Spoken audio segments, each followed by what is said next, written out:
No one can do everything, but everyone can do something. This added effect is really important in a conflict, as you may lose a battle but not the war.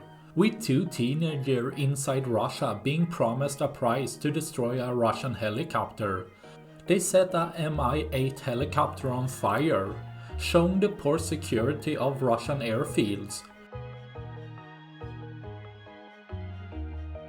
Having both slow-moving drones penetrating their air systems and teenagers being able to overwhelm their defense, resulting in less aircraft for tomorrow. That's all I had for this video. Please like and subscribe for more. Thanks for watching. Bye.